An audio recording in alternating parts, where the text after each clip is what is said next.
Bonjour à tous. Donc je vais vous parler des agences de l'eau. On en a entendu un tout petit peu parler précédemment. Donc moi je suis Jean-Philippe Ruot, j'interviens en local sur les départements de la Haute-Vienne et de la Creuse, dans les domaines de l'eau potable et de l'assainissement essentiellement, ce qu'on appelle ici chez nous le petit cycle de l'eau, pour le compte de l'agence de l'eau Loire-Bretagne et de la délégation Poitou-Limousin qui est basée à Poitiers. Le contexte des agences, donc je vais revenir rapidement parce que ça a déjà été évoqué précédemment. Donc 10% d'impact de l'agence sur le financement de l'eau et de nos collectivités partenaires en local. Et alors, je vais parler aussi beaucoup avec le prisme de la vision locale pour imaginer un peu ma présentation, mais globalement pour mieux faire comprendre voilà, où on en est arrivé au 12e programme, qui est forcément percuté par 11 programmes précédents dans l'évolution de ce qu'est les agences de l'eau aujourd'hui, en partant du départ. Les agences de l'eau, effectivement, c'est des redevances. Depuis le départ, une particularité à la française, puisque cette imposition-là est sectorielle, récupérée non pas par l'État, mais par un opérateur de l'État, donc c'était un peu particulier au départ. Et cet argent-là, issu des redevances progressives, d'abord les collectivités, ensuite il y a eu les industriels, et puis après les agriculteurs, revient dans le pot commun pour apporter des financements et de l'accompagnement sur les projets pour améliorer un certain nombre de choses dans le domaine de l'eau. Alors, j'en profiterai aussi pour dire que le 11e programme précédent a été percuté violemment par un certain nombre de crises, notamment le Covid, évidemment, où il a fallu organiser de la relance économique dans le domaine de l'eau. Ensuite, les sécheresses, donc le changement climatique, qui ont été assez violentes, notamment sur ce territoire. Et après, on va dire un espèce de mélange post-Covid, guerre en Ukraine, avec une inflation importante et une pénurie, un certain nombre de matériaux qui nous a aussi contraints à modifier notre programme. Donc en gros, on a modifié à peu près 70% du programme, du 11e programme, dans le déroulé par rapport à ce qu'il était au départ et ce qui avait été voté par notre conseil d'administration. Donc ça, c'est un sujet important parce que dans ce monde où on s'adapte, où on devient résilient, il faut aussi savoir modifier ce que l'on a décidé précédemment au fur et à mesure du déroulement et des événements qui se produisent sur le terrain. Certains appellent d'aléas, de crises, et voilà. Donc nous, on doit réagir. Ce n'était pas le cas du tout dans les programmes précédents où on était assez figé sur un programme qui bougeait pas trop parce qu'il n'y avait pas forcément nécessité. Pourquoi les agences de l'eau ? Les agences de l'eau, elles existent aussi pour améliorer la qualité de l'eau en France, la quantité aussi depuis quelque temps, puisque c'est un sujet qui est devenu prépondérant. Et je prends l'exemple de la Haute-Vienne. La Haute-Vienne, c'est 78 masses d'eau, 40% de bon état écologique, et l'objectif qui était affiché par l'agence au départ, c'était plus de 80% pour permettre à l'échelle de Loire-Bretagne d'avoir une atteinte de plus de 60% du bon état. Ça, c'était ce qui était fixé préalablement en lien avec la DCE. On a aujourd'hui un bon état de 24% sur Loire-Bretagne. Il était précédemment de, précédemment de 24%. Aujourd'hui, il a tombé à 21%. Donc en fait, on est en train de se dégrader.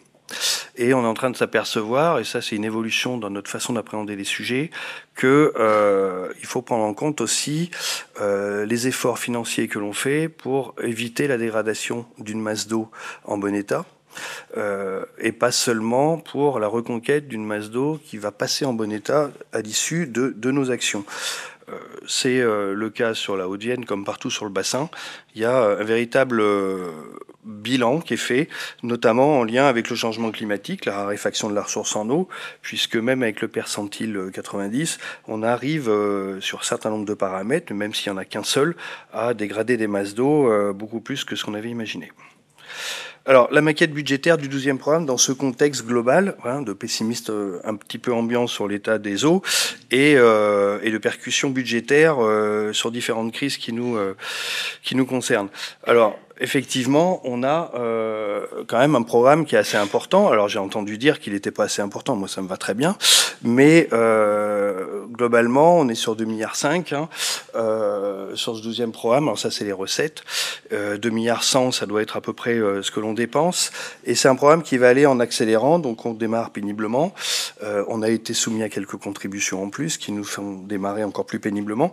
Mais on continue quand même à être présent sur le territoire avec une maquette budgétaire qui va aller en s'amplifiant et avec des éléments forts sur la fin du programme. Donc ça, c'est la simple maquette. Alors, les éléments clés de ce sujet-là. L'Agence de l'eau s'est adaptée également à ce qu'on a appelé la résilience, la vision globale du cycle de l'eau, hein, très bien dit par Jean-Emmanuel Gilbert. On est sorti d'un monde où il fallait refaire des stations d'épuration, assumer la dépollution à grande masse des principaux polluants de base, des macropolluants sur les stations d'épuration des collectivités, les réseaux un petit peu, sur les industriels ensuite. Maintenant, on est quand même sur une globalisation par bassin versant avec les SDAGE, les SAGE locaux. Hein. Ici, on est percuté par 2 ou 3 SAGE, en tout cas sur la partie Loire-Bretagne, parce qu'il y a un bout de la Haute-Vienne qui est sur Adour-Garonne aussi, je le cite quand même pour mes camarades d'Adour-Garonne au sud. Chaque agence de l'eau, évidemment, a une politique qui peut varier et être un peu différente. Ça a été monté aussi par rapport à l'analyse du cercle de l'eau là sur les particularités économiques. Et on est obligé de s'adapter à des nouveaux métiers comme la problématique économique. Hein. Maintenant, on sort des rapports sur l'économie de l'eau, parce qu'il y a des éléments induits qui ne sont pas visibles seulement dans la tarification des collectivités et dans la redevance des agences, qui se traduit par des financements, mais au-delà par rapport à des compensations sur le lien entre l'énergie et l'eau, et le tarif de l'eau. Donc ça, c'est des sujets. Et puis le nouveau sujet d'actualité du 12e programme, c'est aussi l'acceptation des décisions politiques locales et des cofinancements de l'agence. Donc on va parler de sociologie, ça c'est quelque chose d'assez nouveau qui vient nous percuter. Et puis évidemment, la solidarité, ça a été longuement rappelé, entre le milieu rural et le milieu urbain, et puis aussi le changement climatique, bien évidemment. Donc tout ça fait l'objet de rapports programmés, validés par notre conseil d'administration et notre comité de bassin au fur et à mesure. Alors la stratégie, globalement, sur un territoire.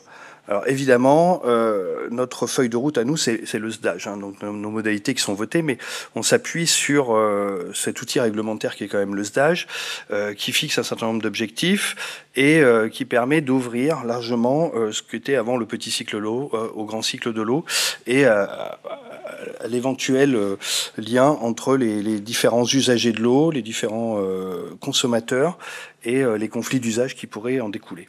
Alors l'adaptation au contexte, évidemment, c'est un sujet récurrent. L'anticipation et la résilience des territoires, je citerai quelques sujets comme les appels à projets qu'on a mis en place en fin de 11e programme et qui ont été déclinés dans nos modalités ensuite sur le 12e programme. C'est la sobriété des usages, en faisant en sorte de faire des économies structurelles.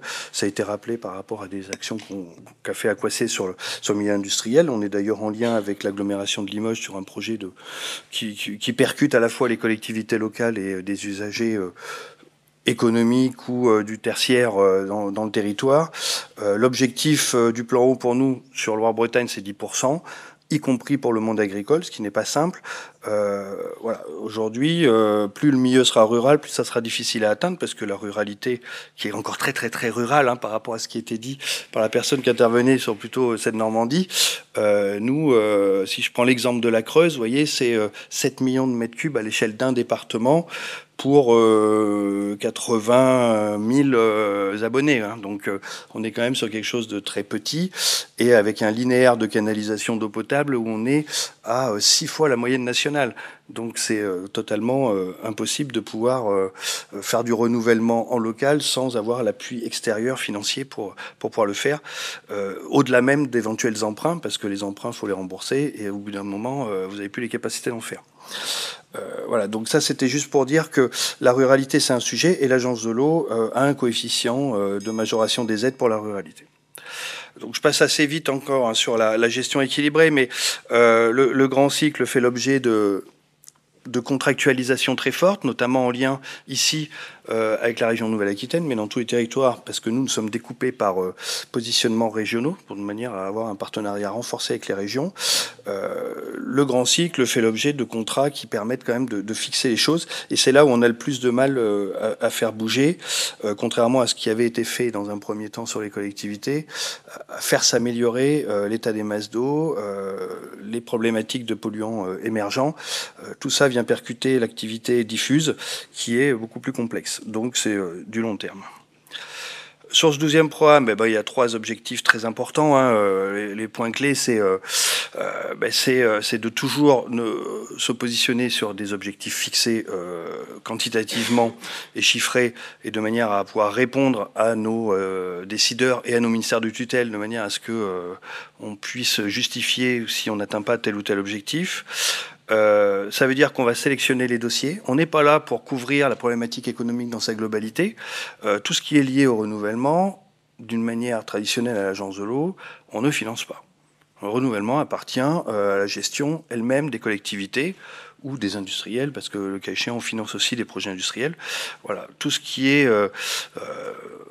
du fonctionnement, du renouvellement, du consommable, tout ça, c'est pas financé par les agences, à part par quelques portes d'entrée particulières, comme je citerai les réseaux fuyards sur l'eau potable, ou la problématique CVM qui agite beaucoup les territoires en ce moment.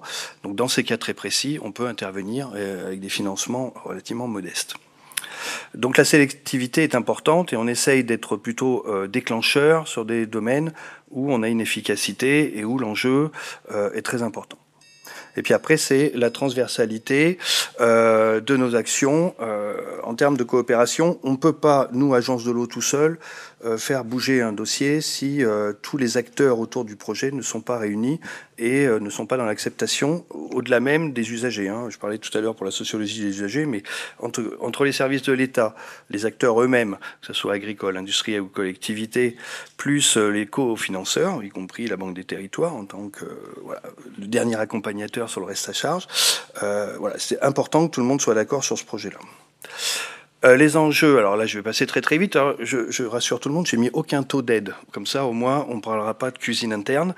On apporte des subventions, on a eu à apporter des avances dans le temps, ça s'est fait notamment avec la crise des subprimes pour compenser un peu la disparition de Dexia. On avait mis des avances à taux zéro, tout ça n'existe plus aujourd'hui. On a des subventions qui s'étalent entre 20%, 25% et 80% en fonction des priorités.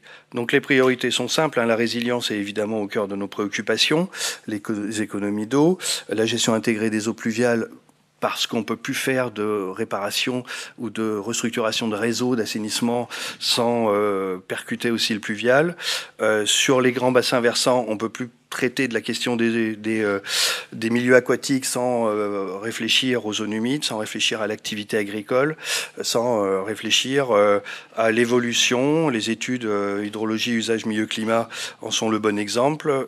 Voilà. Donc on est très intégré au niveau de nos subventions.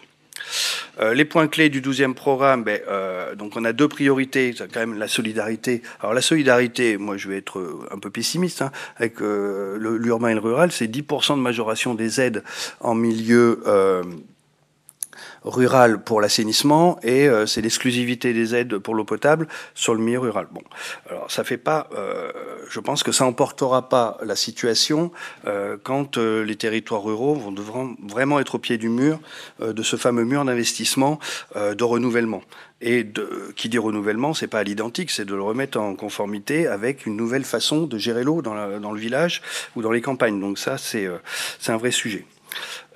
Y compris alors le consentement des acteurs à payer, donc ça j'en ai parlé, ces milliards d'euros, on les met sur la table, ils seront certes pas suffisants.